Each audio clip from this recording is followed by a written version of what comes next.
네, 뉴욕 증시 마감 상황 살펴보는 김선영의 인USA SH 인베스트먼트 김선영 연구원과 미국 현지 연결해서 얘기를 들어보도록 하겠습니다. 연구원님 안녕하십니까? 예, 안녕하십니까. 김선영입니다. 네, 3대 지수 모두 다 하락세를 보였습니다.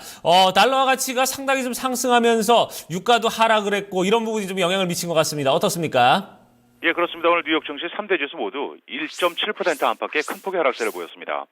내일로 예정된 그리스와 채권단 간의 구제금융 협상이 실패할 것이라는 비관론에 힘이 실리면서 유럽과 뉴욕 증시에 동반 하락 압력으로 작용한 것을 비롯해 유럽 중앙은행 ECB의 대규모 양적 완화 실시로 인해 미국 달러의 가치가 유로화 대비 12년 최고치에 올라서는 등 또다시 크게 상승한 것이 오늘 증시의 큰 악재가 되었는데요. 달러의 가치 급등세가 지속될 경우 미국 글로벌 대기업들의 실적이 악영향을 받을 것이라는 우려가 높아지고 달러로 결제되는 국제 원유 가격이 3%, 금 가격은 0.5% 하락해 작년 11월 이후 가장 낮은 수준으로 밀리면서 에너지와 원자재 업종 전반이 급락한 것이 오늘 주가 지수들의 하락을 부추겼습니다. 여기에 연방준비제도의 조기금리 인상이 가시화되고 있다는 인식이 높아진 것 역시 여전히 증시 하락의 요인이 되고 있는데요.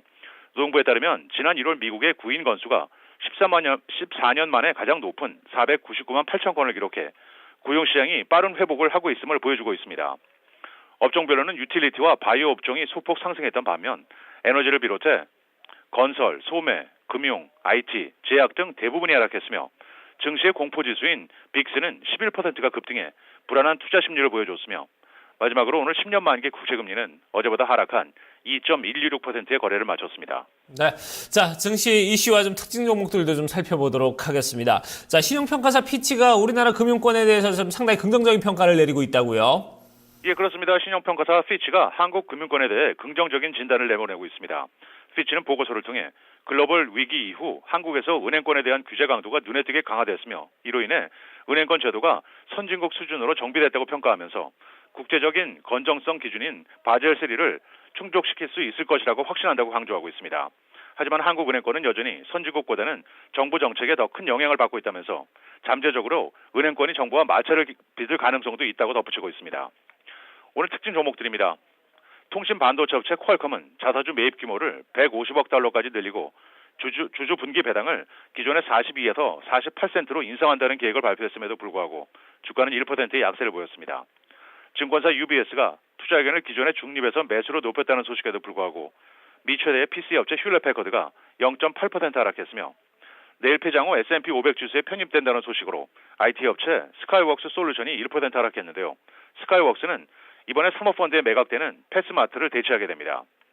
증권사 니디엠이 밸류에이션을 이유로 투자 의견을 매수해서 중립으로 낮춘 데 따라 비디오 게임 업체인 일렉트릭 아츠가 4%의 급락세를 보였고 반면 금융사 크레딧 스위스는 신임 CEO의 전 영국 프루덴셜 보험의 최고 경영자였던 티잔 티암을 임명한다는 소식에 6.7%의 급등세를 보였으며 마지막으로 젊은 층 대상 어페럴 업체인 어반 아웃피터스는 예상을 2센트 웃돈 주당 60센트의 순이익과 1년 만에 처음으로 분기 매출이 6% 증가했다는 소식에 오늘 주가는 12%의 급등세를 나타냈습니다.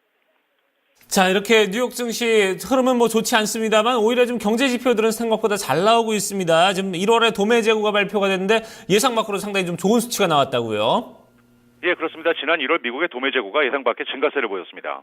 상무부에 따르면 1월 도매 재고가 0.3%가 증가해 당초 변화가 없을 것이라는 예상을 상회했고 12월의 수치는 0.1% 증가로 최종 집계가 되었는데요.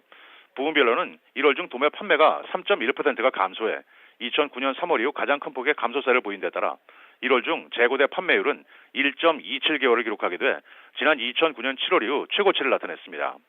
마지막으로 내일은 주간 모기지 신청 건수와 주간 원유 재고 등의 경제 지표와 함께 윌리엄 소노마, 맨스 웨어하우스, 쉐이크쉑, 크리스피 크림 등이 지난 분기 실적을 내놓을 예정입니다. 네, 알겠습니다. 오늘도 좋은 말씀 고맙습니다. 네, 고맙습니다. 네. 자, 이렇게 해서 뉴욕 증시 마감 상황 살펴봤습니다. 자, 공포 지수가 상당히 좀 급등하는 그런 모습을 보여주고 있고요. 그리스에 대한 우려감도 서서히 올라오고 있는 그런 상황인데 바로 내일로 좀 다가왔습니다. 채권단과의 협상 또 어떻게 될지 좀 상당히 궁금해지는데요. 이런 부분들 저희가 이번 시간에 하나하나 좀 짚어보도록 하겠습니다. 자,